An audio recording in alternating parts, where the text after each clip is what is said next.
Hi students, welcome back to your economics class in the second lecture of the chapter Foreign Exchange Rate.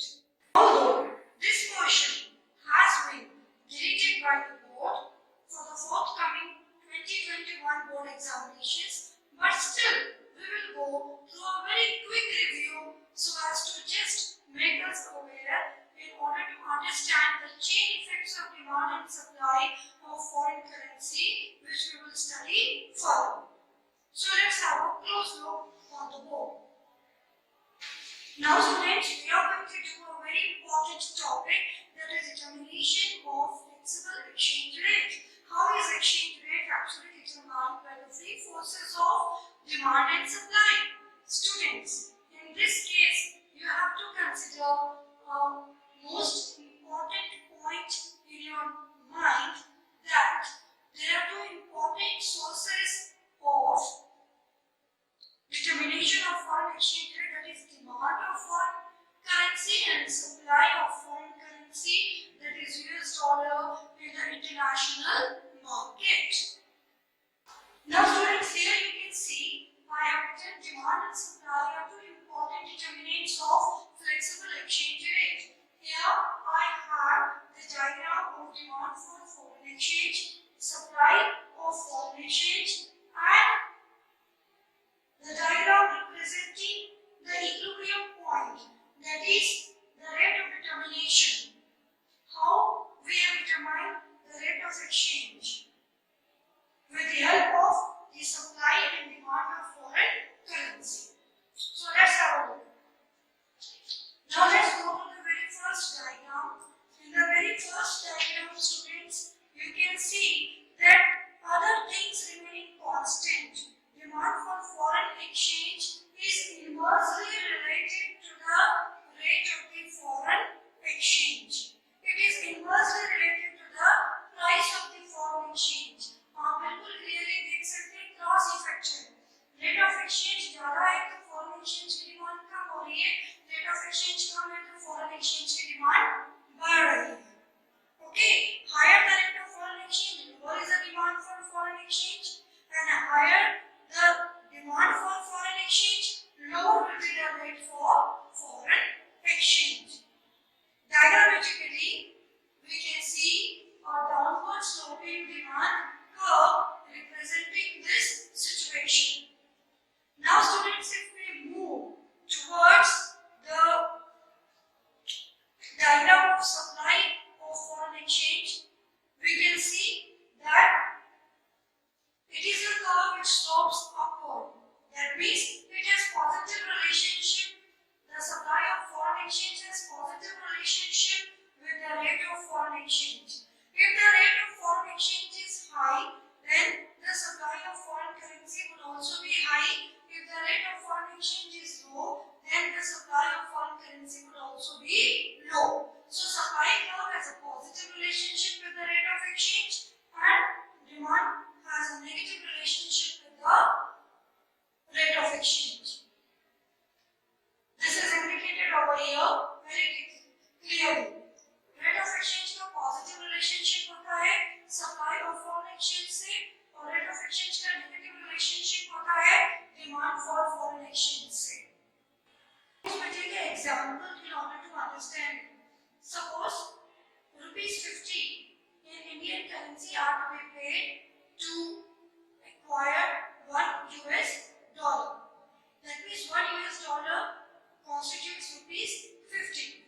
If that is the case, then if the rate increases to ₹70, that means now if the value of $, has appreciated, and instead of 50, if we have to pay ₹70 to acquire $1, then what will happen? The rate has increased, it has become 70 now. Now we have to pay ₹70 for $1. Earlier it was ₹50 for $1. Okay, so ₹50 जब rate था तब आपकी demand $200 million की थी. जैसे ये rate 70 पे हो गया तो आपकी डिमांड क्या हो गई? As soon as the rate has increased, your demand has reduced in the market for the US dollars. Right?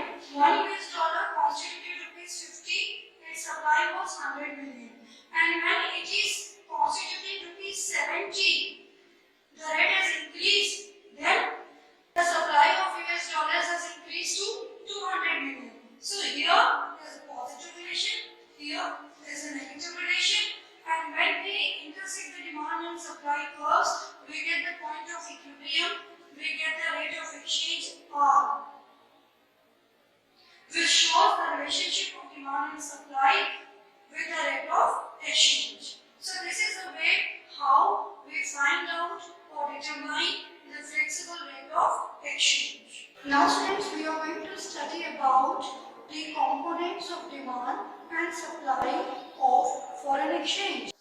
Why is foreign exchange demanded? We are going to study about this in this concept. Foreign exchange is demanded by a country to make payments to the rest of the world.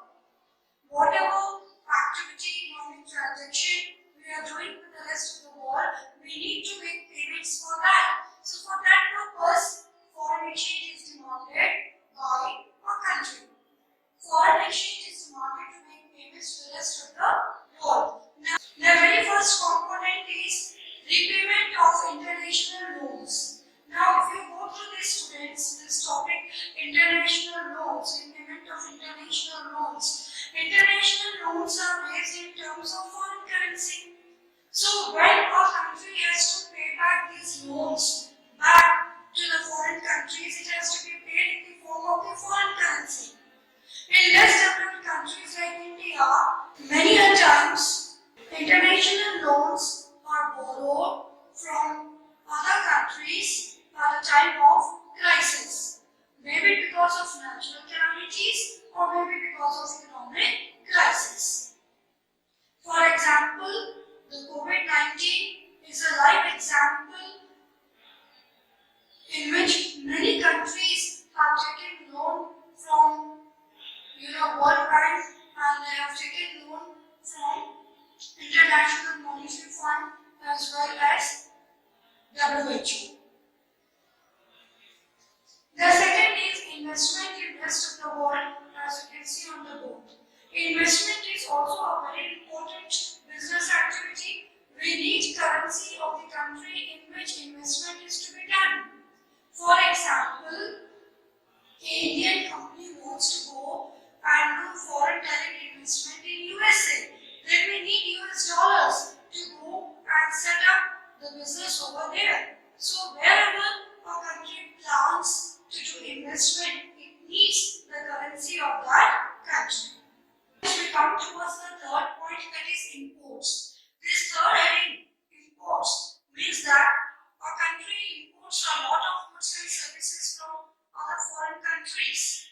Maybe it is electronic goods, maybe it is banking and insurance facilities, or maybe it is because we want to go and avail the health facilities, medical facilities from the other countries. Okay, a lot of equipments are imported from the other countries. As a result, when we import the goods from the other countries, we have to make the payment, and the payment is done in the form of the currency of the country from which we are importing the goods or services. For that purpose, we need foreign currency to complete the process of imports. Now we come to the fourth heading, that is direct purchases from abroad. Foreign exchange is also needed to do direct purchases of goods and services from abroad, because people from our country visit other countries of the world as a tourist. We act as a tourist, we go to the other countries. When we roam there, we purchase a lot of goods and services from those countries, but the payment is done in the currency of their country. So, we need foreign exchange, we need foreign currency to do the payments of what we have purchased from the other countries. In some countries, they accept US dollar instead of the currency of their country even today. So, it can be done both ways. Either you have to make the payment in US dollar, or you have to make the payment in the currency that is existing or prevalent, the currency of that country from where you have purchased the goods and services. Fifth heading, grants and donations. These are usually unilateral. Grants and donations means the payment which you are doing to the other countries across the world. It may be to help them out of some crisis. These donations are usually done in US dollar, which is our international currency accepted by many of the countries till now, or it is done in terms of the currency which is officially existing in that country. Now we cover up the sixth heading, that is payment of factor incomes. Let's have a close look. Now factor incomes include rent, interest, wages, profit, etc. These incomes are paid to the rest of the world. So when we pay these factor incomes to the rest of the world for the goods and services produced or acquired from them, we have to do the payment in the foreign currency. So for that purpose also foreign currency is demanded. Here indicates payment to the rest of the world. Factor income to abroad. Okay. Speculative trading. Foreign exchange is also held by a country for the purpose of speculative trading. Usually when the rate of foreign exchange is low, then speculation is high, and when the rate of exchange is high, speculation is low. More of the foreign exchange is held when the rate of exchange is low, and less of foreign exchange is held when the rate of exchange is high. These components add up the demand for the foreign exchange by a country. Now students, we are going to study the components of supply of foreign currency, or you can call it foreign exchange. What are the sources of supply of foreign currency? In this, we will study how we get or receive the foreign currency from the rest of the world in different forms or from different sources. The very first is exports. Exports are a very important source of inflow of foreign currency from the rest of the world. Whenever a country exports its goods or services to the rest of the world, that is to the other countries across the world, then it receives foreign exchange and foreign currency from that country. This increases the foreign exchange reserves in a country. For example, if India exports goods or services to US, then it will receive US dollars, and this will increase the foreign exchange reserves in our country. The second most important heading, as you can see on the board, is investments from rest of the world. These investments from rest of the world, which are done in our country in the form of FDI, foreign direct investments, are a very important source of inflow of foreign currency in the country. A lot of foreign exchange flows from the developed countries to the underdeveloped countries in this way because of this economic activity. It's a very good channel to materialize the flow of foreign exchange across the world. The third most important heading is direct purchases by the rest of the world. Direct purchases by the residents of the rest of the world also contribute to the flow of foreign exchange from the rest of the world to the domestic economy. A lot of tourists every year come to India and purchase a lot of goods and services from our country. So this is an example of this third heading, direct purchases by the rest of the world. So they pay a lot of money when they come to our country. Loans from the rest of the world is our fourth heading. It refers to the borrowings done from the rest of the world. For example, a loan from UK would mean flow of UK pounds from UK to India. It also contributes to the supply of foreign exchange to India. Then the fifth heading, as you can see on the board, is grants and donations from the rest of the world. Grants and donations from the rest of the world are a very important source of foreign exchange. Again, supply of foreign exchange increases because of it. A major amount, significant amount of foreign exchange flows from the rich developed countries to the poor countries. In this way, in the form of grants and donations,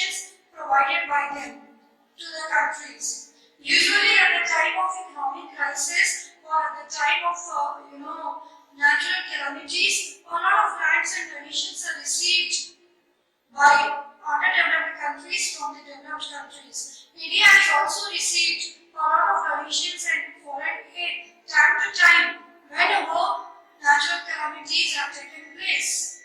For example, the calamity of Kedarnath. You can see the 6 heading students on the board. Income receipts. Foreign exchange also flows from the rest of the world to the domestic economy by way of income receipts. These are those receipts which are all in the form of factor incomes. Whatever services we have provided by providing labor, capital, or entrepreneurial services, whatever factor income we have earned, that is included in this heading. These receipts refer to the receipts of factor incomes received from the rest of the world. The last heading is again a very important heading, remittances by the non-residents. Remittances by NRIs is also a very important source of supply and receipt of foreign exchange from the rest of the world. It is an important component of supply of foreign exchange in developing economies like India. Many of the families have their members settled across the world. They are NRIs and they send a lot of money back to their families in their hometowns in our country. In that way, a lot of money is remitted by the non-residents. So that is also a very important source of inflow of foreign currency. So students, in these headings we have studied the components of supply for foreign exchange, or you can say the sources from which we receive the foreign currencies from abroad. In this lecture today, we are going to discuss the concept of the impact of the changes in the demand and supply of foreign exchange. It is a very important topic, so let's discuss it in detail. Now students, on the board, you can see that I have taken two situations. One is impact of increasing demand for a foreign currency and the other is impact of decreasing demand for a foreign currency. In both the situations you can see I have made a very small table on the top of the board, that is, in case of situation 1, $1 was constituting rupees 60 and then $1 constituted for rupees 70.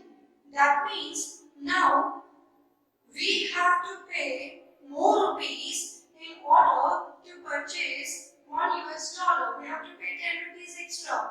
Earlier we had to pay 60 and now we have to pay rupees 70. So there is an increase in demand for foreign currency, because of which the rate has increased. So let's have a look over here. You can see I have drawn a curve showing the impact of increasing demand for a foreign currency. When the demand for a foreign currency increases, it means more of it is demanded at the existing price. That is exchange rate. And if there is a decrease in demand for foreign currency, it means less of it is demanded at the existing price. That means exchange rate that is existing in the international market. Now we are going to study about the impact of increase in demand. In this case, increase in demand is reflected or shown by a shift in the demand curve. You can very clearly see in the diagram that dd is our original demand curve and d1 is our new demand curve. This demand curve has shifted rightwards. Now why this demand curve has shifted rightwards? It has shifted rightwards because due to the increase in demand, there is a rise in the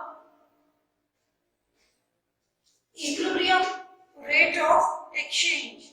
Rate of exchange has increased from OR to OR1. The rate of exchange has increased from OR to OR1. So other things remaining constant, there is increasing demand of foreign currency, and because of increasing demand of the foreign currency, there is increase in the rate of exchange. The exchange rate has also increased. So now US dollar has become costly. So we have to pay more Indian rupee in order to purchase $1 US. So Indian currency, that is domestic currency, will depreciate in this case because the price of US dollar has risen. Now students, if we move to situation second, you can see the impact of decrease in demand for a foreign currency. In this case, the demand has decreased, because of which the rate of exchange has also decreased. The rate of exchange has fallen from OR to OR1.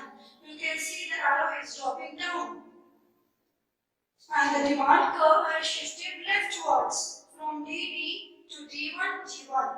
The quantity demanded of US dollar has also reduced. So, in that case, what will happen? The price of US dollar falls because there is decrease in demand. So, when earlier you used to pay ₹60 in order to purchase $1, now an Indian will have to pay ₹50 in order to purchase $1. So in that case, what will happen? US dollar has become cheaper and the price has fallen. So the domestic currency will appreciate. The value of domestic currency will appreciate. So this is the impact of increase in demand and decrease in demand on the domestic currency. If there is an increase in demand for foreign currency, then the value of domestic currency will depreciate. If there is a decrease in demand for foreign currency, then the value of domestic currency will appreciate. We are going to study about the impact of change in the supply of foreign currency. There are two situations again. There can be increase in the supply of foreign currency, or there can be decrease in the supply of the foreign currency. When there is an increase in the supply of foreign currency, then the supply of foreign currency rises in the market. And when there is a decrease in the supply of the foreign currency, the supply of the foreign currency falls in the international market. So because of this increase and decrease, there is a change in the rate of the exchange. This increase and decrease leads to a change in the exchange rate. Either the exchange rate rises or the exchange rate falls. This can be clearly seen by the shift in the supply curve. Let's have a look at the board. You can see this is a situation 1, impact of increase in supply of a foreign currency. Now students, because of increase in the quantity supplied of the foreign currency from Q to Q1, the supply curve has shifted rightwards from SS to S1, S1.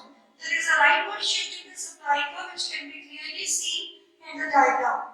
Because of that, the exchange rate has fallen from OR to OR1. The rate of exchange has decreased. And because the rate of exchange has decreased, earlier we had to pay ₹60 in order to purchase $1. Now we have to pay ₹50 in order to purchase $1. So, value of US dollar has reduced in the international market because of this increase in the supply. And domestic currency has appreciated. Price of US dollar falls and domestic currency appreciates in the international market. Here students, you can see in the diagram that DD demand curve is constant constant. There is no change in it at present. We are assuming it to be constant. Supply curve has shifted leftwards from SS to S1. S1 indicating that there is a decrease in the supply of foreign currency in the international market. Because of decrease in the supply, the exchange rate has risen from OR to OR1. As a result, we had to pay rupees 60 in order to purchase $1 earlier, but now we will have to pay rupees 70. That means price of $1 has risen. Because of that, now it has become costly, so domestic currency will depreciate. So what is the impact of increase in supply of foreign currency?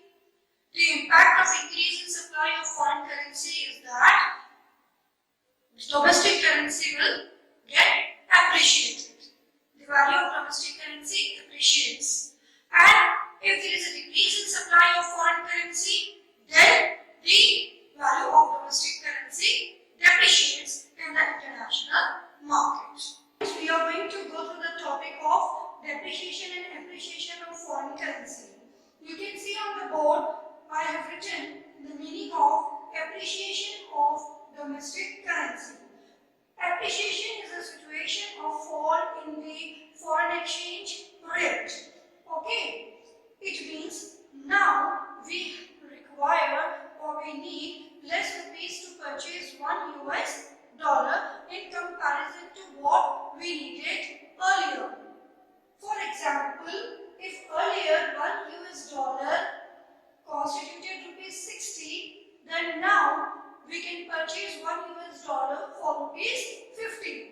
So 10 रुपए हमें अब कम देने पड़ रहे हैं $1 को acquire करने के लिए. So in this case it has occurred because of the increase in the supply of foreign exchange in the international market and decrease in the demand of foreign exchange in the international market. So very quickly we will go through it. Appreciation is a situation of fall in exchange rate. Less rupees are needed to buy $1. It is because of increase in supply of foreign exchange and decrease in demand for foreign exchange. For example, the exchange rate falls in this way that earlier $1 costed rupees 60 and now it has come down to rupees 50. So we have to pay less to purchase $1. Now we will understand the meaning of depreciation.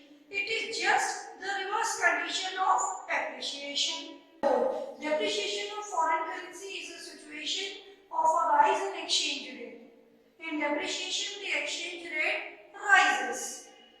Now we have to pay more rupees to buy $1. Like earlier, if $1 costed rupees 60, now we have to pay rupees 70 in order to purchase $1. So exchange rate has risen from rupees 60 to rupees 70. Okay. Now it has taken place because of increase in demand for foreign exchange and decrease in supply for foreign exchange in the international market. So appreciation and depreciation are two important aspects of foreign exchange rate.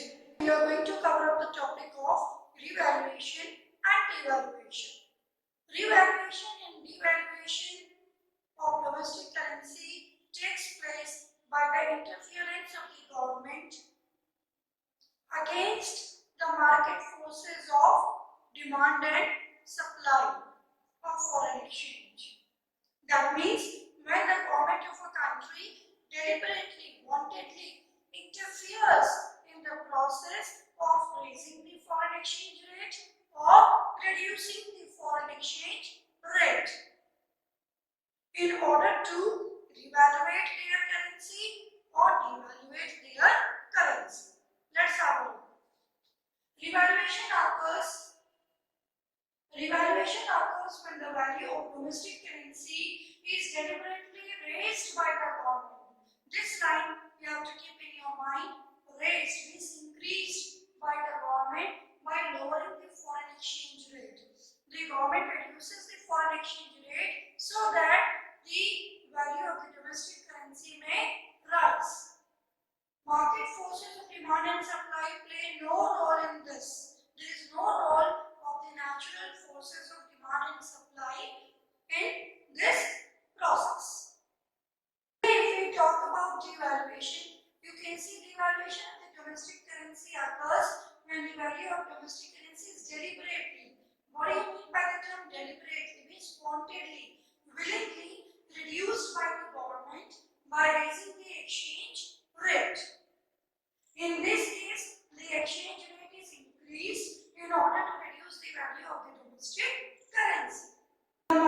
forces of demand and supply again do not play any role in this.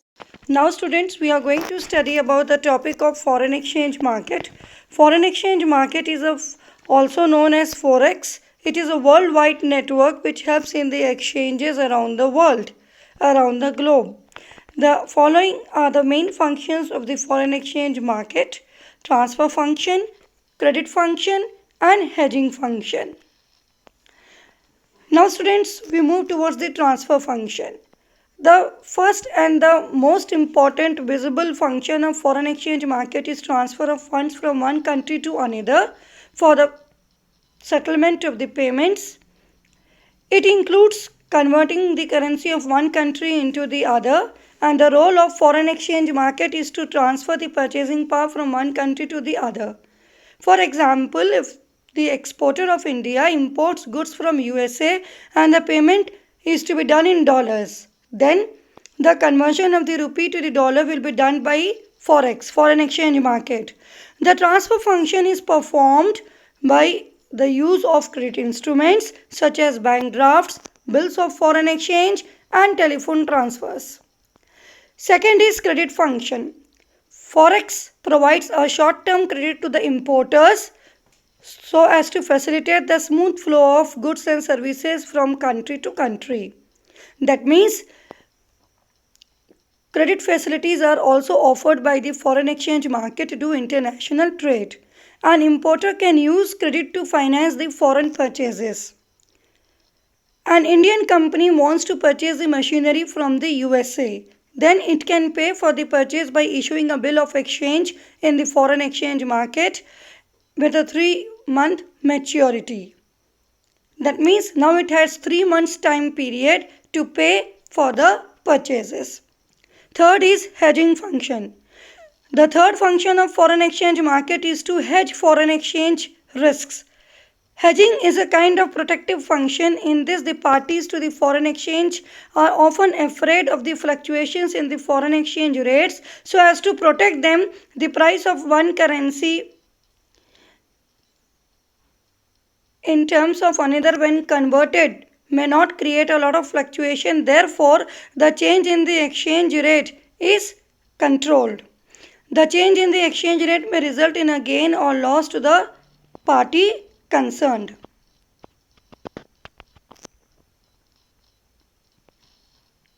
Foreign exchange markets. There are two types of foreign exchange markets: spot market and forward market. Spot market refers to the market in which the receipts and payments are done immediately, whereas forward market is the market in which the sale and purchase of foreign exchange and foreign currency is settled on a specific future date at an agreed time, or you can say on a particular prescribed time limit,